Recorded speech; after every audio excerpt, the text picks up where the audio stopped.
Cool. Let me just go ahead and welcome everybody to this quarter's quarterly showcase. This is, again, our community showcase where we are showing off some of the great work that's been happening in and around the OCL community. There's definitely been a lot of it going on lately. I'm very excited to show some of it to you today. Uh, in particular, today, I'm going to give a pretty brief look at some of the updates, things that we've done in the past quarter, and perhaps some upcoming priorities. And then we also have a couple of special guests here today. Julia Fuller, giving her experience as the first OCL Community Fellow, and then Ellen Ball talking through the Partners in Health use case, where they're using OCL to manage their OpenMRS dictionary. So great few set of guests today, and I'm really looking forward to getting into them. So let me just get through some of my stuff, and then we'll be able to hand it off to them. I'll try to be quick so that we can save more time for them and for questions at the end. And of course, please feel free to put questions in the chat or raise your hand if you have questions as we go along. We're definitely happy to engage. So first, and I actually forgot to update a little date up here. I'll fix that later. Just a very quick summary of what things that we've been prioritizing and working on lately. Of note is OCL version 3 has been getting a lot of our attention lately, and I'll actually be able to give you a little bit of a look-see into that. We've been doing a lot of work there, and then we've also been catching up with our work on OCL v2 and also with our terminology service API, just adding in new features or fixing bugs where things are needed. And other bug fixes in addition. We've been trying to make sure that OCL is still working properly, especially our online service. But as I said, OCL version 3 has been getting the majority of our effort lately. And so just to give a heads up on a few bug fixes, I want to give thanks to our organizations down here below. People have been identifying bugs for us and giving great detailed pieces so that we've been able to fix them quickly. A couple of UI fixes in the term browsers. This one is important for anybody who has been deleting locales from any of their concept names. There was a bug that it kind of transposed and shifted around concepts names a little bit. And we ended up getting that worked out. But I recommend anybody who has deleted names off their concepts that have multiple locales, just make sure to check those or let us know, and we can do a check to make sure that none of your content got mixed up.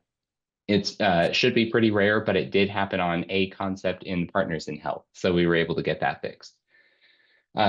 Also, we've got a fix for an unresponsive form in OCL that has since been fixed up. And also concept IDs in collections were sometimes getting mixed up if you brought in two concepts with the same ID, but from different sources. OCL now has that straightened out in the user interface. And then we also did a few import and expansion and performance pieces that we were able to fix in the API. Those are all detailed in here, and we have our respective tickets if people would like to see more. Essentially, we're making sure that our collections are running and our bulk import is running at full capacity here. So, okay, and then I want to give a very quick look into some of the work we've been doing with OCL v3. There is something entirely new that many of you have not seen before, and this is following users, organizations, and repositories. So let me go ahead and just jump over to this is our QA environment where we're doing a lot of testing. What you're seeing here is this first dashboard where everybody is brought to their first time that they make it in here. And as you can see, we've already started highlighting some content. We'll, of course, be improving these and adding more content in here, but we make it so that anybody who logs in will instantly get highlighted to content that staff or administrative user follows, just so that they can see, WHO, oh, that's a cool thing. Let me go ahead and check out what the World Health Organization is doing. But perhaps more importantly, once you log into OCL, and I'm doing this with my screen pause real quick, just so my passwords aren't showing. Okay, logging in now, and now you can see my full dashboard. This is actually tailored to me. These are things that I have followed and unfollowed. things that have happened in the organizations that I've been particularly interested in. So you actually can even filter down this feed to see to just things that I am following. So, for example, I follow the OCL admin organization, and I can see that, oh, they followed WHO. And then in addition, organizations that I am a member of, I can also see the activity that happens with those also.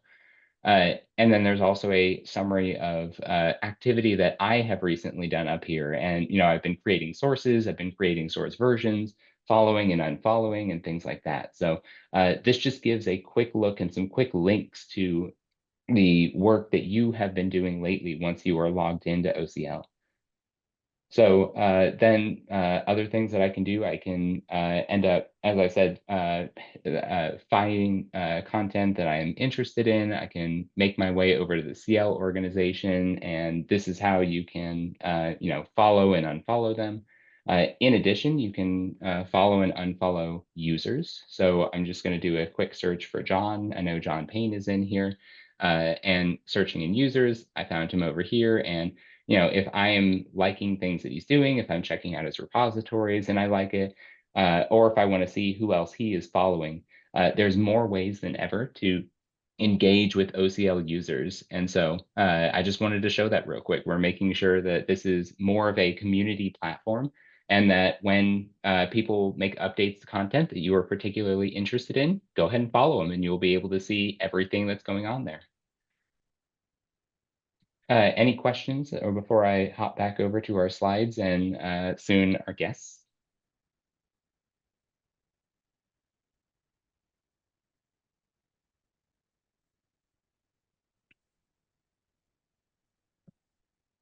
All right, great. Moving through this quickly. As I said, please feel free to put any comments or questions in the chat if needed, or raise your hand. So I'll go ahead and move on next to just some OCL online updates. As many of you know, the latest CL release Joe, was just released. Oh, yes. yeah, thanks so much, Joe, for the V3 demo there.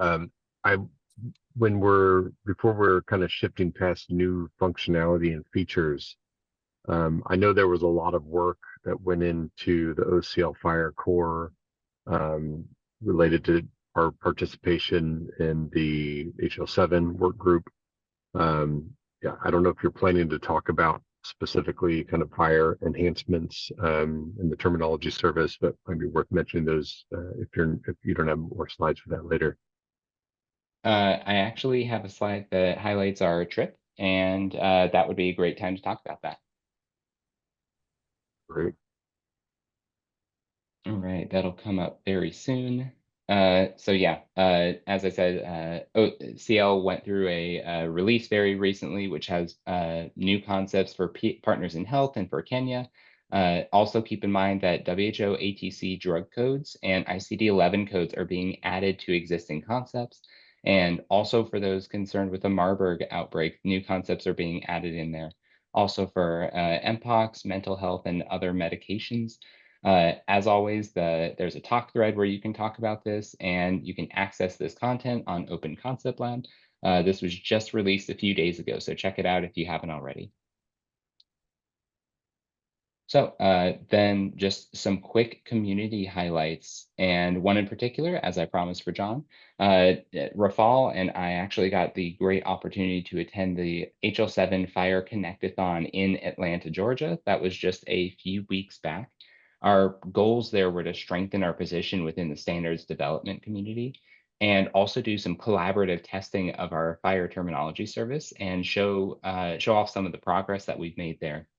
And from there, our goal is to start to develop a fire roadmap for OCL. And I can talk through that informally just a little bit. But first, I wanted to just show we did get to work on a fake football field, which was very interesting. I wasn't expecting that when we walked in, but they had a whole conference room set up out there. So definitely had a lot of fun there. So I am, this is still a thing in progress, but I'll go ahead and show it anyway, because why not? We'll be open with the community. Rafal and I have been working on a sort of preview of a fire roadmap based on what we learned at this Fire Connectathon there. And I've started to put together some of the high level next steps that we want to do. But as I said, this is subject to change, and we're going to continue on, what does it mean to improve our fire services? So just to give those kind of high level buckets, we've got some ongoing work that we are going to be able to wrap up. This includes bugs and also finalizing some of our fire baseline content and getting that into OCL Online for everybody to use. We also want to make sure that we're setting OCL's Fire Core up for success by having a good test set for our fire terminology service, and also doing things like using happy libraries and making sure that our terminology server is ready for the IG publisher for anyone out there who is authoring fire implementation guides and want to use OCL content as part of that. I don't, I can't talk in too much depth about CRMI here, but essentially this is a set of requirements, particularly terminology requirements that are really good for smart guidelines use cases in particular. To pass the postman test, those automated tests that we were talking about, there are a few things that we could be aligning with and extending into OCL so that people can do more things like releasing and managing releases of terminology artifacts in a fire-centric way. And then there's some things that are kind of coming up, but not quite as solid, supporting potentially other resources like libraries, manifests, and naming systems, but we still have to kind of figure out what that means. But we definitely have some early ideas for that. And then there's some other things that, will be nice to have, but we'll figure out if it's going to make sense to do that. So, doing large fire resource imports, supporting change sets and things like that. And then probably not in scope for the near future is doing things like authoring extensions for fire terminology resources and also full Fire R5 support. These are things that we probably won't work on, but these are all things that if there's anything in here that people feel like we are missing or should be doing to support fire terminology resource management, that we definitely want to know. Fire is one of those things that not everybody thinks about on their day-to-day basis, but once if you do get into that space, then OCL can be really helpful support there, and we want to make sure we're out ahead of that. Any questions before I jump back over into the main slides?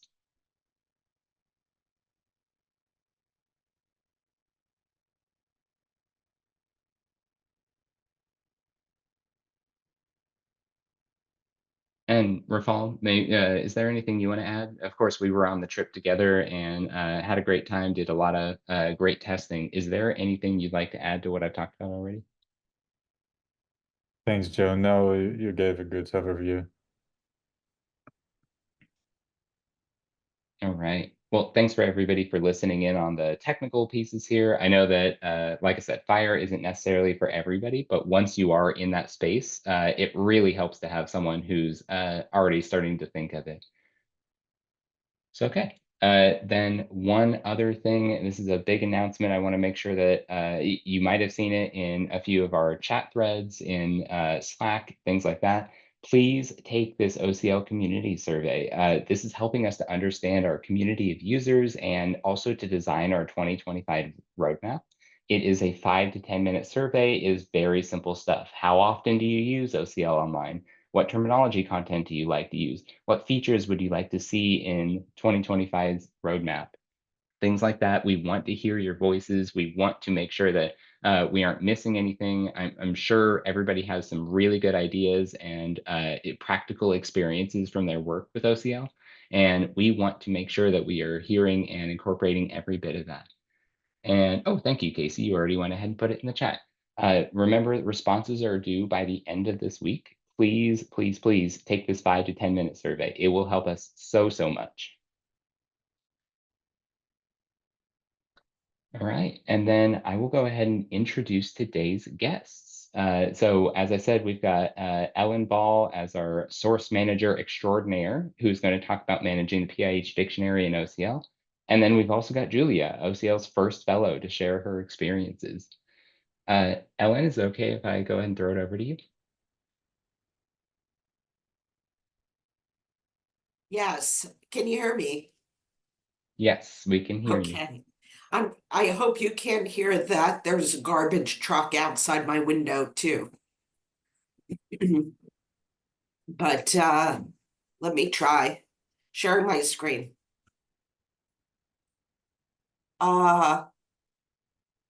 Okay. Thanks. So let me share.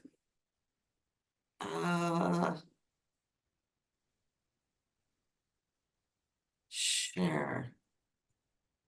It doesn't look normal, but let me try to share anyway. Oh, I see. Got it. Zoom changed things around on me. Apologies. There we go. We can see your slides at least.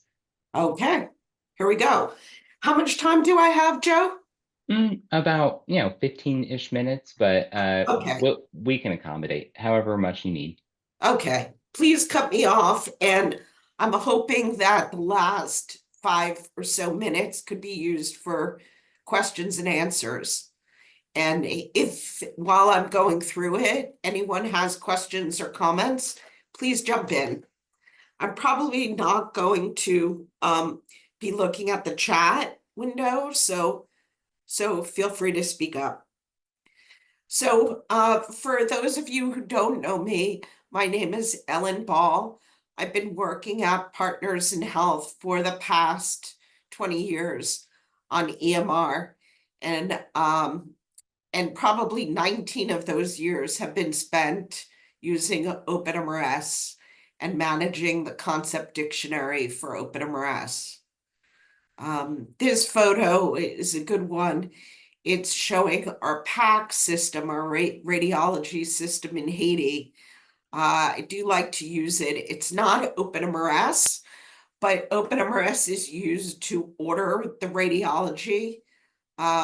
So if somebody needs a 2-view of an ankle X-ray or a head CT, it's ordered in OpenMRS using concepts and communicating with the radiology system. So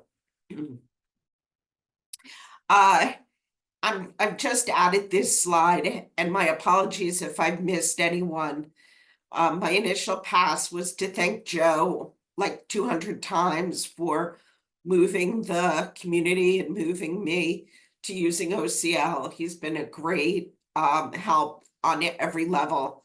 But also Burke and Sunny and Andy and Rafal. Sunny and Rafal do so much behind the scenes, but I know that whenever I would find problems, it would be sent to them and they would quickly fix things. So my appreciation to both of those guys, and also Michael Seaton of PIH and Michael Bontes of the MSF, who also put in a lot of the early use cases with PIH. So MSF and PIH both trying to lead the charge for others. This slide I was just making, but basically PIH's problem and the solution that OCL provided was that we were managing in a very kludgy old way our concept server, which had about 8,000 concepts, and manages our implementations in 4 countries: Haiti, Sierra Leone, Liberia, and Mexico. In some ways, it also manages our concepts in Lesotho, but that's done in a different way. So what we were able to do with the support of OCL was to change from that old kludgy way to using OCL to manage our approximately 7,000, 8,000 concepts. And then since moving to OCL in February of this year, we've added 600 additional concepts. So that's a great, been a great help to us. And just, I'm not sure, I assume this is true for other organizations, so this is kind of generic, for others, but this is what it does for us. OCL provides concept management. So the idea that you can add new names or add new concepts or create new versions and actually manage what's in your dictionary is what OCL does now. It also provides this transparent concept dictionary, so anyone on this call or anyone around the globe can look to see what we have in our concept dictionary. That was not true before. Even though we're open, someone would have to actually ask me for an account on a server so that they could see our concepts. OCL is so much easier to do this. So that's both the transparent for others, but also the sharing of our concepts with others. It also, we had a kludgy way of bringing CL concepts into the dictionary.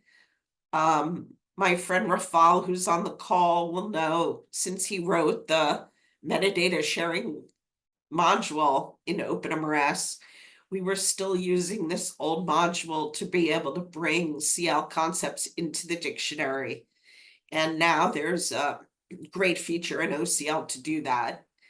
There's also a bulk import. So as I'm adding hundreds of diagnoses from DSM or mental health, I could add them to a spreadsheet and bulk import that in. And thanks, Joe, for showing me how to use that so easily. And then the other thing is that PIH builds on a lot of what CL has, but I feel as if the PIH dictionary has a lot of business logic, which could be useful to other implementations. So by others being able to look into our dictionary, they might be able to get that a little easier. And I'll show some examples of this. And the last point, which is to reduce duplicate effort, I know that I gain a lot of experience, especially by looking at the OCL concepts that were created by other groups. But I'm hoping that other OpenMRS implementations might look at our dictionary and say, oh, this is a good way to organize things, or rather, this is a bad way to organize things. I can do it a little bit better. So what do we use OCL for OpenMRS? Concept management. So these are kinds of some of the ways that we use it. We search by name in different languages. We look for terminology, and the standard terminology being ICD-10. We're beginning to add some ICD-11 and these other codes, SNOMED, RxNorm, and LOINC. Sorry, I have a bit of a cold. We also modify concepts. So we add synonyms or languages. We add concepts either from CL or, as I said, using it either manually or bulk import by creating new things that are not in CL. And we change answers and set members. I'll show an example of this soon, just in case you're not familiar with OpenMRS, like the way things are set up in OpenMRS, it'll become clearer later.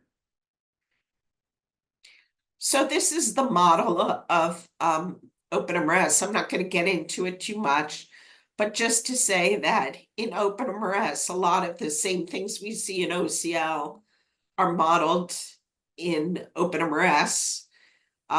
And stored in a slightly different way. So I have it here so that you have both concepts and then you have these concept codes and reference terms. And these are tables in OpenMRS that refer to things that are seen in OCL.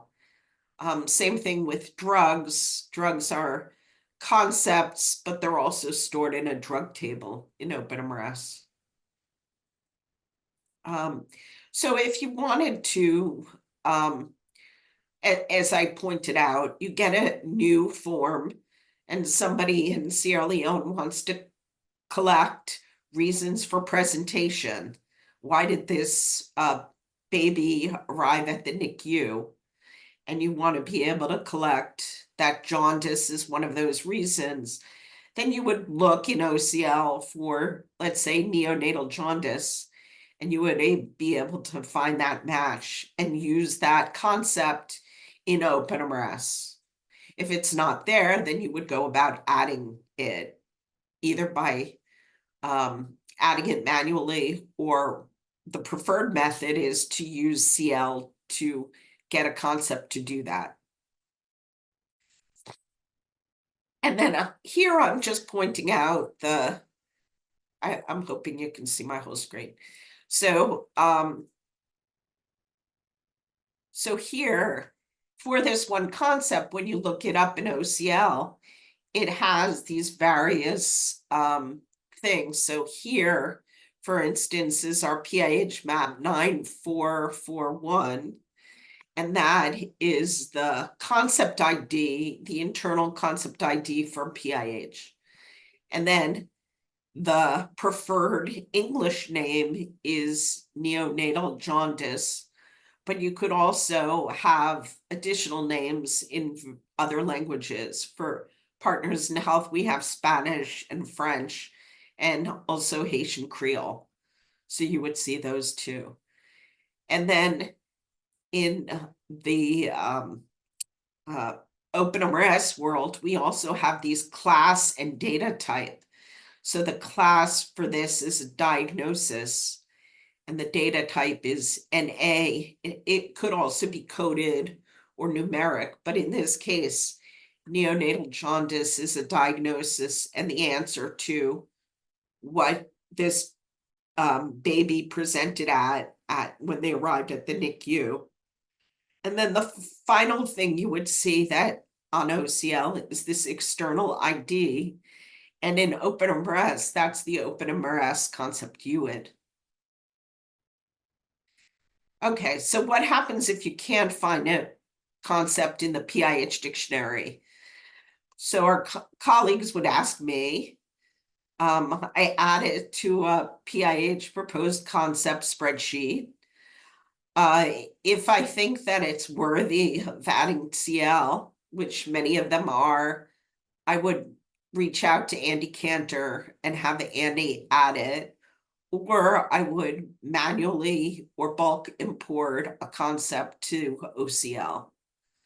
And then what I would do is create a new version of the PIH source in OCL. And then that version is exported to our GitHub repository and used with our code. So it immediately goes out to all our staging and development servers so we can test with that new concept. And then when we would cut a new release, it would, like a new gold release, it gets sent out to our deployments in the various countries. So how do you create an OpenMRS concept? So these are things you probably know already. You would hit the plus sign, and at least in OpenMRS, each name must be unambiguous and a unique, fully specified name in each language. The names, we always added sentence case. Synonyms don't have to be unique. So you might have anti-rabies vaccine is ARV, but ARV could be used for antiretroviral also.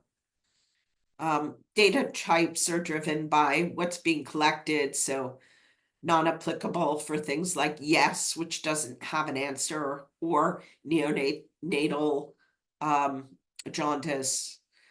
OCL currently uses none, where we use NA, but those two things are interchangeable. And if it's a coded data type, you would, or if it's a concept set, you could add coded answers or set members. So bulk import, what do we use this for? It's a huge time saver. So we add concepts in multiple languages, we add concept terminology, set members, encoded answers. All this could be done with bulk import.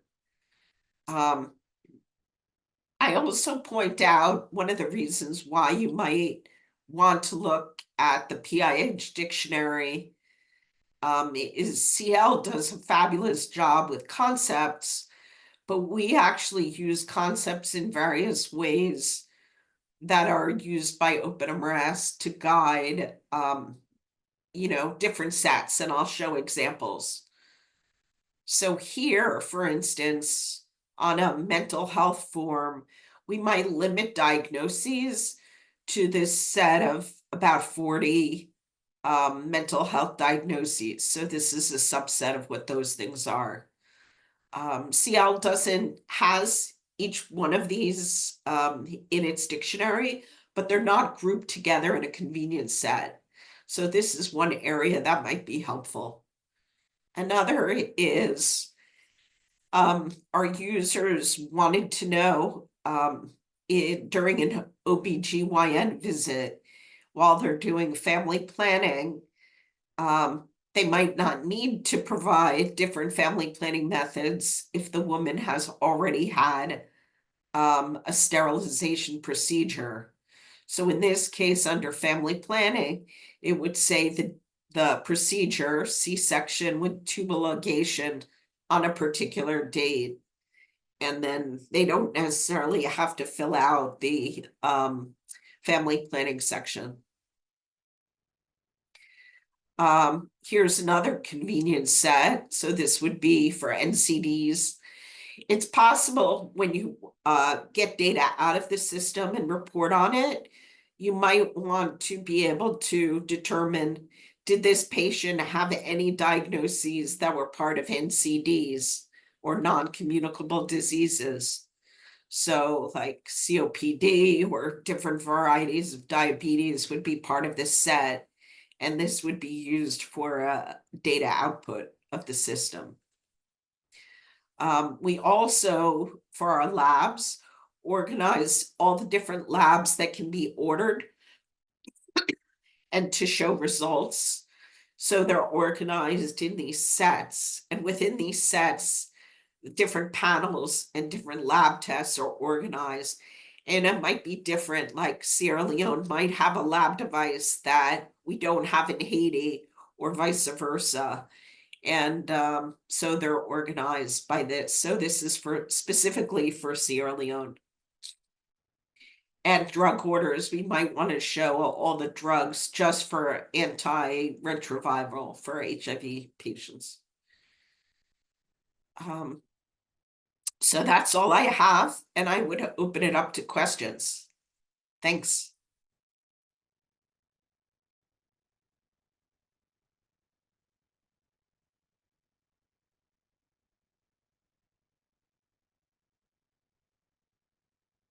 Any questions for Ellen? Ellen, that was so good. I really appreciate seeing what you're doing, and especially how it reflects back to the clinical concepts and, the stories that come from, a convenient set might be a story in itself, and reflecting what's really happening on the ground. Any questions?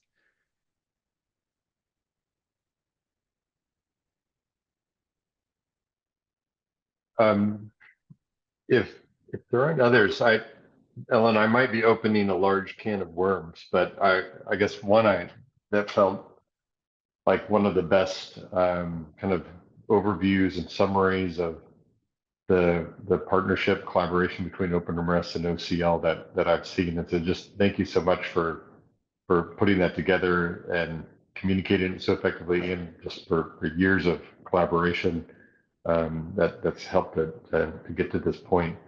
I think the thing that might open a can of worms, though, is there was a slide where you showed what's the process for adding a new concept.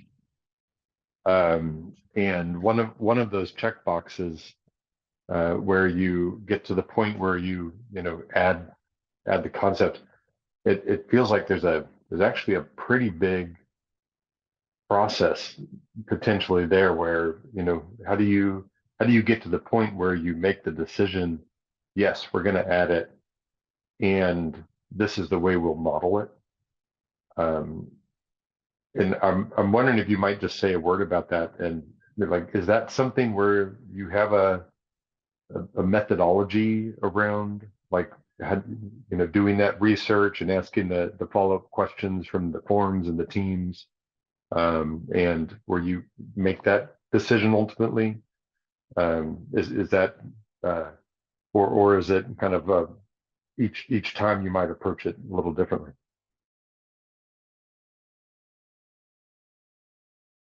Sorry, John. That is probably a presentation on its own. But a really good topic. I mean, I'm very happy to share with other people who are trying to do the same thing or just interested in the topic. I mean, I probably left out a lot of steps, but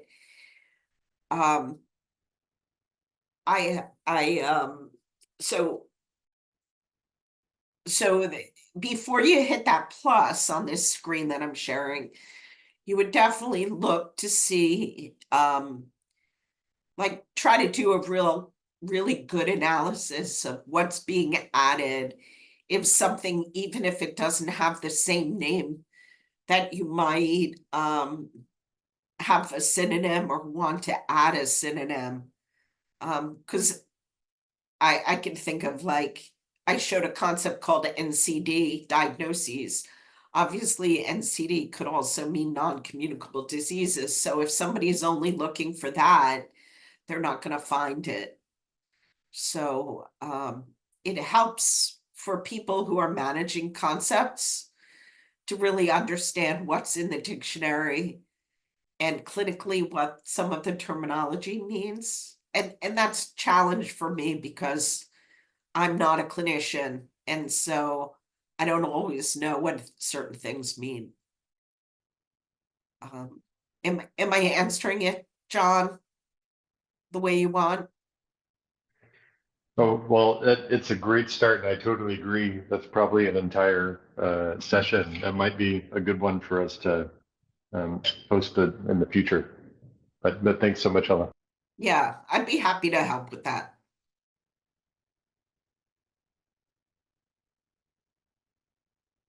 All right. Thank you both for the good discussion. And we were down to the last 15 minutes of this call. Definitely want to give Julia her time to be able to talk through her experience. Julia, can I go ahead and throw it over to you and then ask anybody else who wants to ask questions in the chat, or feel free to join us for the OCL squad in the coming hour. Julia, can I throw it over to you? Yeah, that sounds great. So I do not have slides prepared, unfortunately, but my name is Julia Fullter, and I'm an MPH student at Johns Hopkins University, and worked with OCL as a fellow this summer. And I focused on updating the National Health Data Dictionary conceptual framework and trying to pull together an implementation toolkit for national health data dictionaries. And so there was an existing conceptual framework that that John and Joe and other people in the community have built out in the past. And so this summer I was just focused on expanding on their work and kind of updating it based on projects and documentation that have happened since they last worked on the framework. So the kind of key updates that I made to the framework were expanding the overview section, so talking about the relationship between different components of an NHDD framework, so technology, content, governance, and community, and how all of those things interact to build an interoperable health data environment. And then we also talked about the future state of NHDD implementation. And as part of that, I spoke with John Payne and Joe Amlong and Andy Cantor about how how they envision NHDDs looking maybe 5-10 years into the future, what value proposition there is for an NHDD, now and in the future. And then that also kind of helped to identify some key principles for an NHDD, that it should be, standards-based, adaptable, scalable, and transparent in its implementation. I also made some updates to the technology component, and so I think it was John had created a really thorough presentation on terminology services. And so I tried to incorporate that into the tech component of the framework. For content, so that there was a lot of existing information about interface terminology that Andy Cantor had provided. And so I incorporated that, as well as tried to include some information about content curation and the process of adding new content to a data dictionary, and when you're starting out with an implementation, conducting kind of a landscape analysis to decide what should be included. In the community component, we added some information about stakeholder engagement, and at one of the OHI terminology service meetings, actually had a feedback session with people in that meeting about how the community could be engaged, and how to kind of form a community of practice around an NHDD. And then that actually, the community component and the content component fed really organically into the governance component. And that was an area where sort of teasing out the unique parts of each component and kind of disentangling all that overlap was really important. And so we added some information about the role of having a technical working group or other kind of authority designated for managing and governing an NHDD, and then added an example of how this has worked in other cases, and highlighted the HITECH Act in the US as an example. And then separately from the kind of core components of the framework, I also worked on building out a set of use cases for an NHDD. And so these were meant to illustrate how it could be kind of applied in the real world, and projects that we might all be involved in.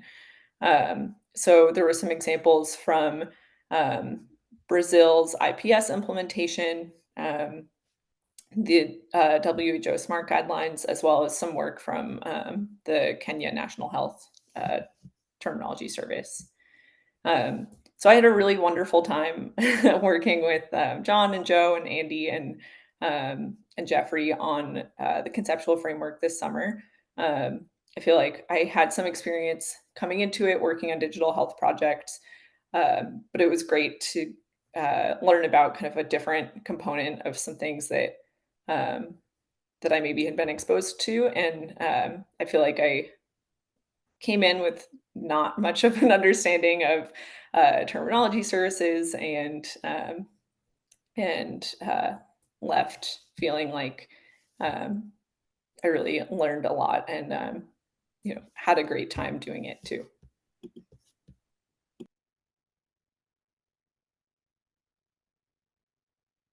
All right, that's wonderful. And I definitely would like to invite questions for Julia about her experience with the OCL fellowship. Julia, I think one thing that it kind of just struck me as you were talking about it, OCL is a terminology service, and I imagine that a lot of people who would like to be an OCL fellow might be afraid that they're not a terminology expert. They haven't done it their whole lives, and they're like, well, am I really going to be able to help? Did you ever feel like that? Did you ever feel like it seemed like you were very successful in your role, even if you haven't been a lifelong terminologist? Does that seem right? Do you feel that? I definitely felt like I didn't know what was going on for a portion of the time. Um, I think what I found was I had a lot of experience just as a technical project manager, and so trying to employ those skills to sort of like synthesize information and figure out what level of understanding I needed to have to be effective, um, and kind of try and let go of um, trying to be like an expert in everything. Um, and then I think also just kind of looking to kind of the team and your expertise and experience was really helpful as well. Um, yeah, and I mean, I think everyone also maybe has more understanding than they realize. And so I my general take on things is just to go for it. But I think that's also kind of a personal um, decision about how to approach things.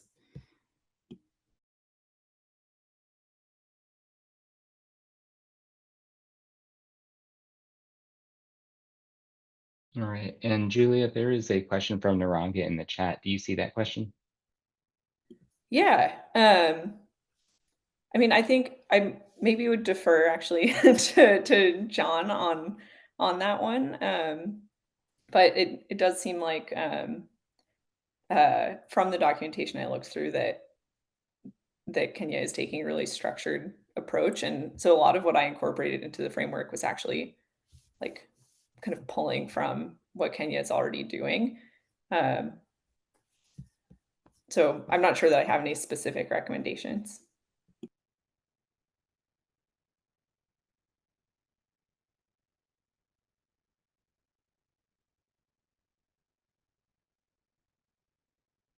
All right. And this actually may be a question more for John or for the OCL team. How does one get into the OCL fellowship program? John, do you maybe want to try that one? Yeah, sure. Well, I guess maybe two things. First, I'd love to just thank Julia again for all of the contributions you made this summer and just jumping right in. I think, probably everybody on the call has heard about the NHDD framework, and it's been under development in different ways over the last 2 years. And then to Naranga's question, the work in Kenya really both catalyzed the further development of the framework, and hopefully the framework development also provided some inputs into the Kenyan work. And so Julia was participating in this at that exact time, and did an excellent job of synthesizing across all of these different perspectives and voices, and helping to document that in a way that could be a useful community artifact. So we're really happy with that and proud of the work that Julie was able to do.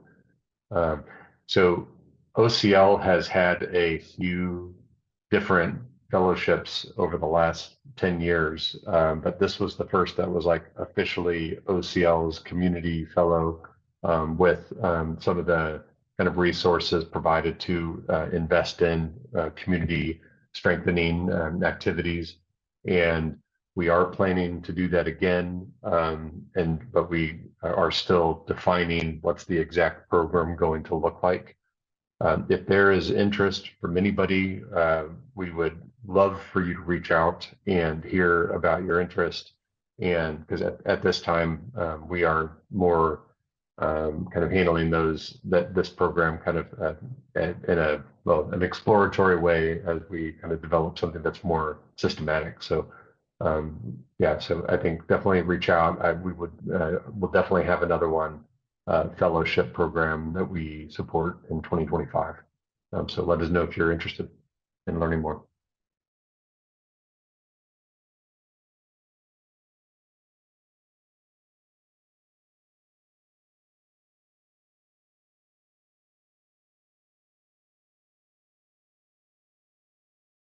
All right. Do we have any more questions either for Julia or about the fellowship program or just in general about today? We have just a couple more minutes. I do have a couple of plugs that I want to make, but I would rather hear questions first. Questions or insights or thoughts from anybody?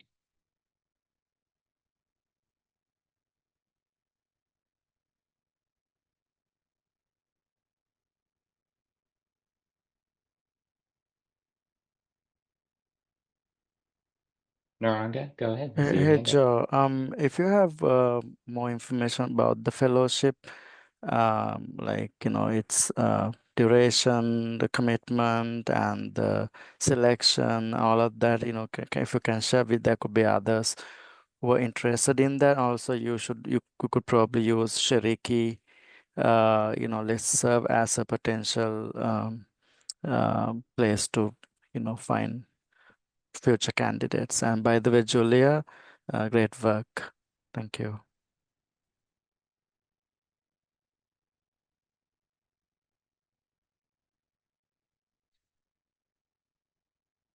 Right. Well, with that being said, for anybody on this call who is interested, I do just want to say one part of the OCL survey, which Casey, if I could request you to put that in the chat again, there is a question about engaging with the OCL community, and there is a little mention of the fellowship in there. So if there is anybody who's interested in expressing that, once again, please take this survey. It's very short, but also very impactful for us.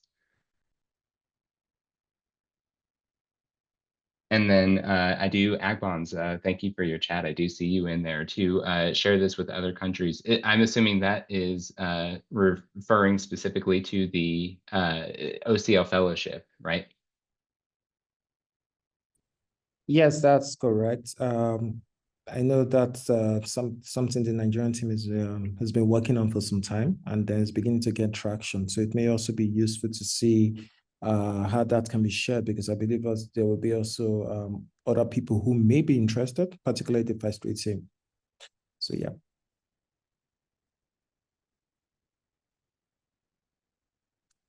All right, perfect. Much appreciated.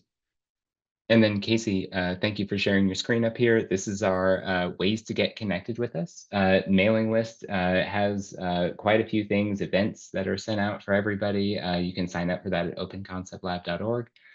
Follow us on LinkedIn. We actually even make events for events like today, and make posts and things so you can see what's going on in the community. And also highly recommend going to chat.openconceptlab.org to make forum posts, ask questions, whether they are technical, whether they are, how do I set this up, or how do I get started with OCL? Lots of things are on OCL chat for everybody to chat with.